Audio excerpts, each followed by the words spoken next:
안녕하세요. 노후반전입니다. 혹시 요즘 새벽마다 화장실 가시느라 잠을 자다 깨시는 일이 많으신가요? 밤에 두 번, 세 번씩 깨다 보면 아침에 피곤하고 낮에도 졸리시죠? 이게 단순한 노화 때문이라고 넘기기에는 사실 우리 몸이 보내는 중요한 신호일 수도 있습니다. 오늘은 어르신들께서 새벽에 자주 소변 보러 일어나는 이유, 그리고 그걸 어떻게 줄일 수 있을지 쉽고 구체적인 방법을 알려드리겠습니다. 혹시 지금 이 이야기가 남 얘기 같지 않으시다면 꼭 끝까지 들어보세요. 오늘 영상이 어쩌면 당신의 편안한 잠을 되찾아드릴 수 있을지도 모릅니다. 먼저 새벽에 자주 깨는 이 증상, 의학적으로는 야뇨증이라고 부릅니다. 한밤중에 화장실을 2번 이상 가게 되는 현상이죠. 사실 많은 분들이 이런 증상을 겪고 계시는데 60대 이상 어르신들 중에서 절반 이상이 밤에 한 번 이상 화장실을 가신다고 합니다. 70대에서는 더 많아지고 80대에서는 거의 대부분이 이런 경험을 하시죠. 그런데 왜 나이 들면 이런 증상이 생길까요? 가장 큰 이유는 우리 몸의 호르몬 변화입니다. 젊을 때는 밤에 소변이 잘 안 만들어지도록 뇌에서 항이뇨 호르몬이라는 걸 분비해줍니다. 이 호르몬 덕분에 밤엔 소변량이 줄어들고 숙면을 취할 수 있었던 거죠. 항이뇨 호르몬은 우리 뇌의 뇌하수체에서 나오는 바소프레신이라는 물질입니다. 이 호르몬이 제대로 분비되면 신장에서 소변을 농축시켜서 밤에 만들어지는 소변량을 줄여주는 거예요. 그런데 나이가 들면 이 호르몬이 잘 나오지 않게 됩니다. 그러니 몸은 밤에도 나처럼 소변을 만들고 결국 자다가 깨서 화장실을 가게 되는 겁니다. 또한 나이가 들면 방광의 용량도 줄어들어요. 젊을 때는 방광에 400에서 500ml 정도의 소변이 차야 소변이 마렵다고 느꼈는데 나이가 들면 200에서 300ml만 차도 화장실 가고 싶어지는 거죠.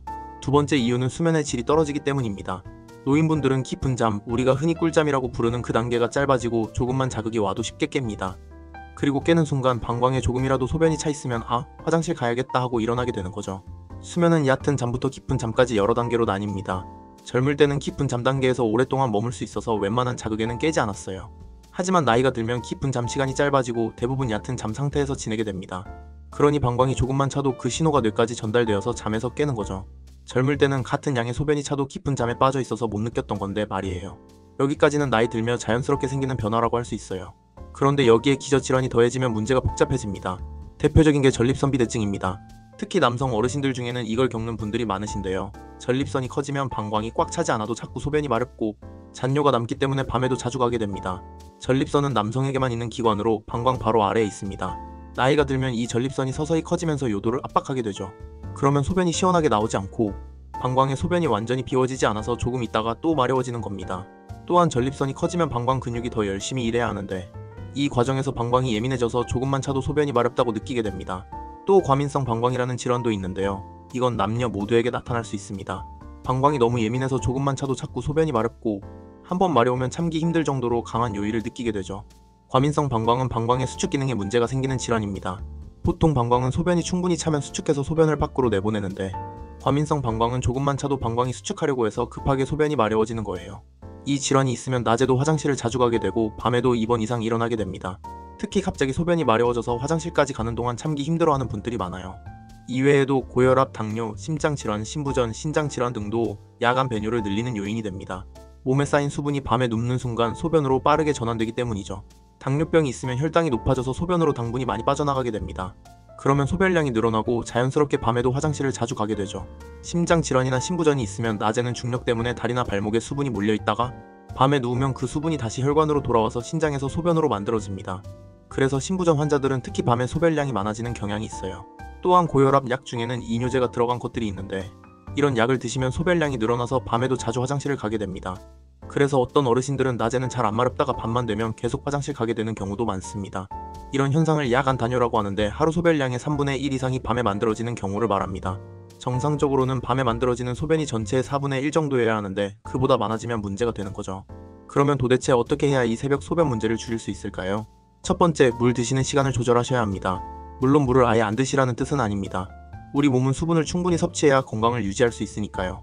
하지만 물은 낮에 충분히 그리고 잠자기 전 2에서 3시간 전에는 물 드시는 걸 줄이는 것이 중요합니다. 하루에 필요한 수분량은 보통 1.5리터에서 2리터 정도인데 이걸 오전과 오후에 골고루 나누어 드시는 게 좋아요. 아침에 일어나서 한 컵, 점심 전후로 한 컵씩, 오후 3시 정도까지 충분히 드시고 그 이후부터는 조금씩 줄여나가는 거죠. 특히 저녁 6시 이후에는 물 드시는 양을 절반으로 줄이시고 잠자기 2시간 전부터는 꼭 필요한 경우가 아니면 물을 드시지 않는 것이 좋습니다. 특히 저녁 식사 후에는 커피, 녹차, 보리차, 맥주 같은 이뇨 작용이 있는 음료는 피하셔야 해요. 이런 음료는 밤새 방광을 자극해서 새벽에 자꾸 화장실 가게 만드는 주범입니다. 커피에는 카페인이 들어있어서 방광을 자극하고 소변량을 늘립니다. 녹차도 마찬가지로 카페인이 있고 보리차도 의외로 이뇨 작용이 있어요. 술은 더 말할 것도 없고요. 대신 저녁에는 따뜻한 우유나 카페인이 없는 허브차를 드시는 것이 좋습니다. 캐모마일차나 라벤더차 같은 건 오히려 숙면에 도움이 되니까 추천드려요. 두 번째는 다리 부종 관리입니다. 낮 동안 많이 서 있거나 앉아 있으면 다리에 수분이 몰려서 부종이 생깁니다. 그런데 잠들기 전 누우면 그 수분이 다시 혈관으로 흡수되면서 방광으로 이동하게 되죠. 그러면 갑자기 소변이 만들어져서 새벽에 깨는 겁니다. 이걸 막으려면 오후에 잠깐 다리를 올리고 쉬는 시간이 필요합니다. 소파에 기대거나 벽에 다리를 대고 15분 정도만 쉬어줘도 도움이 돼요. 또는 의료용 압박 스타킹을 사용하는 것도 좋은 방법입니다. 다리 부종이 심한 분들은 저녁 식사 후에 가벼운 산책을 하시는 것도 도움이 됩니다. 10분에서 15분 정도만 천천히 걸어도 다리에 몰린 수분이 순환되면서 부종이 줄어들어요.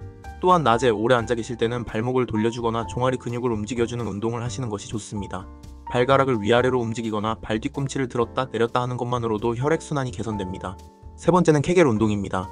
이건 소변을 참는 근육을 강화해주는 운동인데요. 조금 민망할 수 있지만 효과는 정말 확실합니다. 방법은 간단합니다. 앉아있을 때나 누워있을 때 소변을 참는 느낌으로 항문과 아랫배에 힘을 5초 정도 주고 다시 5초 쉬기를 반복합니다. 하루에 3세트 10번씩만 꾸준히 해도 방광 조절 능력이 훨씬 좋아집니다. 케겔 운동은 골반 근육을 강화하는 운동입니다. 이 근육들이 약해지면 방광과 요도 주변의 지지력이 떨어져서 소변 조절이 어려워지는데 케겔 운동으로 이 근육들을 강화하면 방광의 용량도 늘어나고 소변을 참는 힘도 좋아집니다. 처음에는 근육을 찾기가 어려울 수 있는데 소변을 보다가 중간에 멈추는 느낌을 생각하시면 됩니다. 그때 사용하는 근육이 바로 케겔 운동에서 사용하는 근육이에요. 운동할 때는 숨을 참지 마시고 자연스럽게 호흡하면서 하셔야 합니다. 그리고 배나 엉덩이에 힘을 주지 마시고 오직 골반 근육에만 집중하시는 게 중요해요. 네 번째는 수면 습관 개선입니다. 새벽에 깨서 소변을 보는 게 아니라 반대로 자다가 깨서 화장실이나 갈까 하는 경우도 많거든요. 이럴 때는 수면의 질을 먼저 높여야 합니다. 침실은 조명을 어둡게, 온도는 적당하게 유지하시고 자기 전 스마트폰이나 TV 보는 시간을 줄이시는 게 좋아요. 또 매일 같은 시간에 잠들고 같은 시간에 일어나는 규칙적인 수면 습관을 들이시면 훨씬 깊게 잘 수 있습니다. 수면에 좋은 환경을 만들려면 침실 온도는 18도에서 20도 정도로 유지하시는 게 좋아요.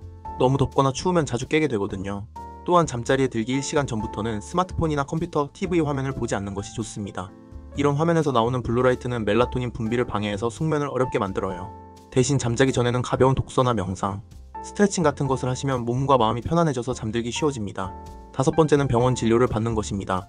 이게 가장 중요할 수도 있어요. 단순히 나이 탓이라 생각하고 넘기면 숨은 질병을 놓칠 수 있기 때문입니다.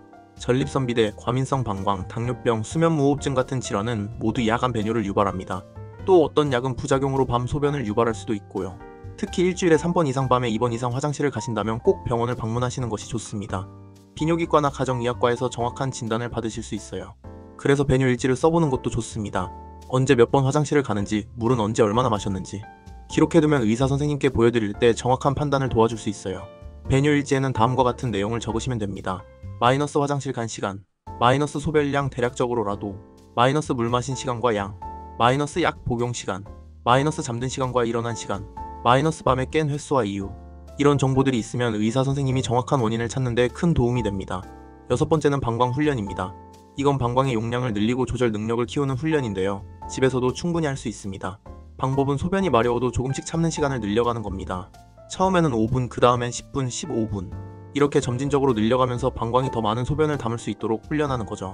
하지만 너무 무리하게 참으면 방광염이나 다른 문제가 생길 수 있으니 적당한 선에서 하시는 게 중요해요. 일곱 번째는 식습관 개선입니다.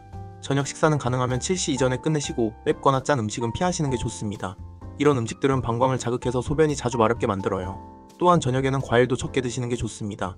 수분이 많은 과일은 밤에 소변량을 늘릴 수 있거든요. 마지막으로 약물 치료도 있습니다. 물론 이건 의사와 상의하셔야겠지만 필요한 경우엔 항이뇨 호르몬 보충제, 방광 안정제, 전립선 약 등을 처방받을 수 있어요. 하지만 이 약들은 부작용도 있을 수 있기 때문에 반드시 전문가와 상의한 뒤에 드셔야 합니다. 자, 이제 정리해볼까요? 새벽에 자주 소변을 보러 일어나는 건 단순히 나이 때문만은 아닙니다. 우리 몸의 신호일 수 있고 생활 습관만 잘 바꿔도 훨씬 나아질 수 있습니다. 물 드시는 시간 조절하기, 다리 부종 관리하기, 케겔 운동으로 근육 강화하기, 수면 습관 개선하기, 정기적인 병원 진료 받기, 방광 훈련하기, 식습관 개선하기, 이 7가지만 기억하시면 됩니다. 오늘 알려드린 방법들 기억해두셨다가 하루하루 실천해보세요. 그리고 증상이 계속되면 꼭 병원을 찾아 전문가의 도움을 받으시길 바랍니다. 특히 갑자기 증상이 심해지거나 소변에 피가 섞여 나오거나 열이 나거나 소변을 볼 때 아프다면 즉시 병원에 가셔야 합니다. 이런 증상들은 단순한 야뇨증이 아니라 다른 질환의 신호일 수 있거든요.